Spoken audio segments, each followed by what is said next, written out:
What's going on, everybody? It's your boy TJTheRealist, back at it again with another video, and we back at it with Sebastian Telfair. So, with no further ado, let's see what's going on in this episode. Make sure I get y'all the full screen. All right, let's get it. I kind of feel like I'm letting the whole town down. Listen, this is a lesson in life. There's no shame here. I'm mad. I'm just embarrassed.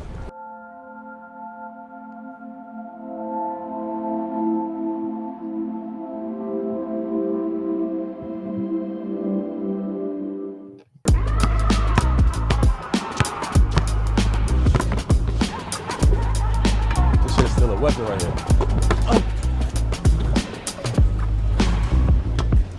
Oh, that. Oh, big buck and double. See, that's what they was doing. That's what they was doing in the league. You throw a good one. So this is where it all started at. Oh, Zig stuff. Good, Zig. What up, baby? You know, we still stay in shape with this thing right here. Yeah, listen, ready to go. Playing the big three like tomorrow if you want. That's a fact. Everyone around New York City knows who Ziggy is. Basically, Ziggy coached every great point guard that came out of New York City. Stephon Marbury, Dassey, Mel Tisley, the list goes on and on. Look at Ziggy the shot. And of course our nets never stay up.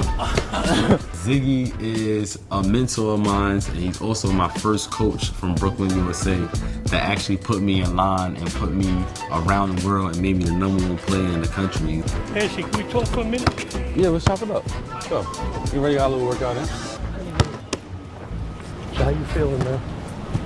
Sheesh. Shit crazy right now. Ziggs. What up, baby? Where we started at 9 years old, this park right here. And then the rest was history. You were on the road to the NBA from that day forward.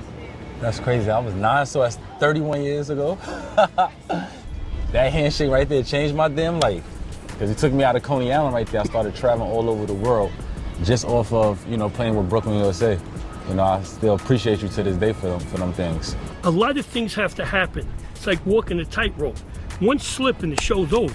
Because everybody wants to get to the NBA. That's a fact. But your work ethic and the things you did off the court, how hard you worked combined with your talent, and then it was fixing your mentality.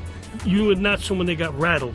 And it was more of the things in your head that I tried to guide you. Your character, I'll never forget, we had played one time. We went to Citywide, which was in Queens.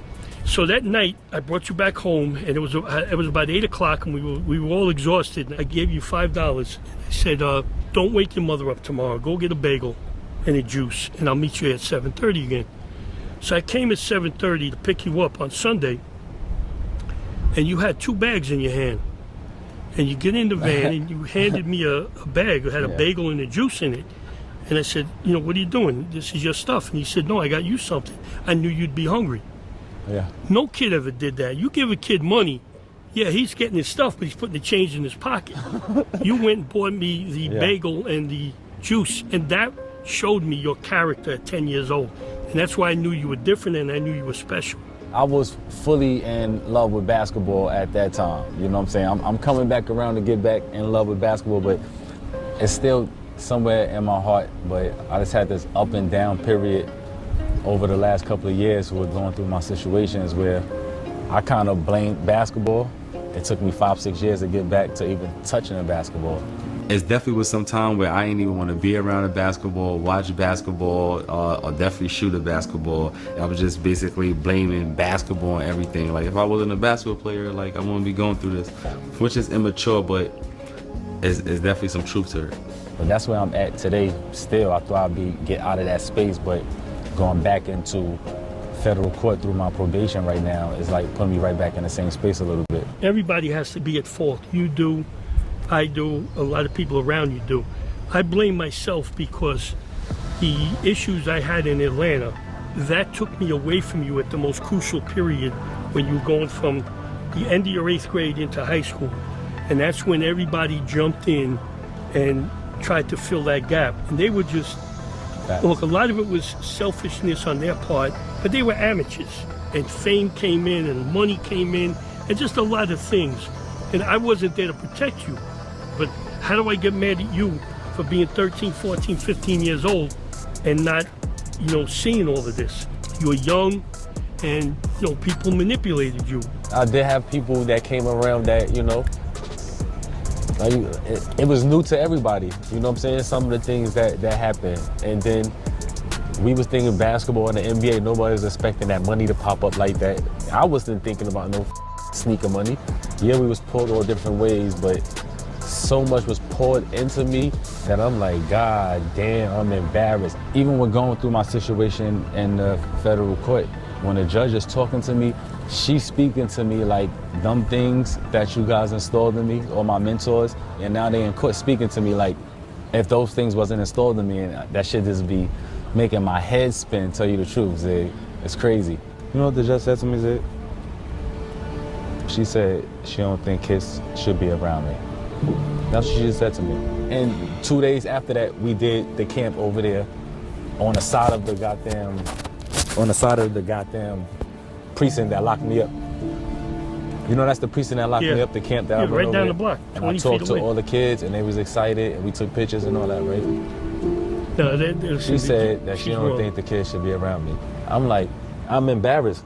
You have to be embarrassed. I'm embarrassed for you. I'm embarrassed for my whole entire family. I'm embarrassed for all my brothers, my sisters. I'm supposed to continue to be representing all y'all, and I kind of feel like I'm letting the whole town down. Listen, this is a lesson in life. There's no shame here. But nah, my whole community. No, your community's behind you. I'm mad. I'm just embarrassed. And I don't mean to be like choked up about it, but I'm just sitting back like. There's several acts in life. This is just the second act closing, that's all. We're moving on to the third act. When you get back out here, I'm ready to get to the next chapter. We got shit to do. You gotta do what you gotta do. You come out stronger. That's your personality, that's who you are. You can't live with regret. You're gonna come out, we'll have a plan for you, and we'll take off. Facts. You're still a young man. Facts. You're talking, life ain't over yet. Your kids are depending on you, and we'll show that judge she was wrong. She made a misjudgment. She doesn't know you. We know you. And we're gonna go back in front of that judge and say, Your Honor, with all due respect, you were wrong. Because now look. My life right now is about my babies that I'm being taken out of the house from that depend on me. Nobody could take care of the twins the way I'm gonna take care of them. So all right, you'll be back. I hope it's a quick 6 months. It'll go by fast. I'm not even worried about that. I'm looking now when you come out, how we're going to go. Yeah. So let me give y'all my opinion on this, right? A lot of people are claiming that Sebastian Telfair is overreacting because he's only doing 4 to 6 months, right? Let me tell you something. 1 fucking hour in prison is too damn long. Okay? So all y'all people talking about, oh, he's overreacting. He's not even doing a full year. He's doing, bro, a lot could happen in 1 week, 2 weeks, 3 weeks, 4 weeks, let alone 6 months. Not to mention, you're not on vacation, bro. You're not on vacation. You are in jail. You are in prison. You're miserable for 6 months. It's not like, hey, I'm going on a rotation, a military rotation overseas to Europe, Alaska, Asia for about 6 or 7 months. You know what I mean? Now, if it's not an actual deployment, you know, you'll still have your freedom, your phone. You could drink, party, have sex, do things like that, right? This is not that. You're going to jail.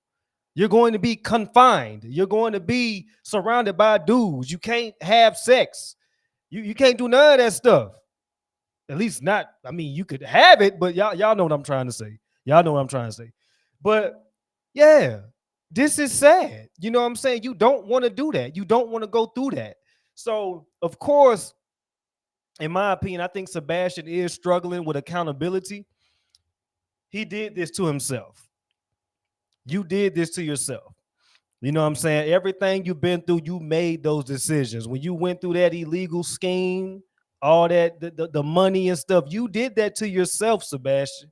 And that's real. Even with the woman that you dealt with that's putting you through hell. That matter of fact, the woman that led to your downfall, you picked that woman. You picked that woman. You dealt with that woman. So with that being said, yes, we do feel bad for you, but you do have to be accountable for the shit that you put yourself in. You dug a hole for your downfall as well. You know what I'm saying? This is coming from a fan perspective. This is coming from a man perspective. You know what I mean? But at the end of the day, I do not think he's overreacting. I think anybody with common sense that actually has a family, because he has a family, I think anybody would feel sad about having to go to prison for 6 months and not being able to see your family. You don't know what's going to happen within the 6 months. The girl, the baby mama could move on. The kid could go through some shit. They could be struggling financially. Like it's so many things that could happen without your presence for 6 months.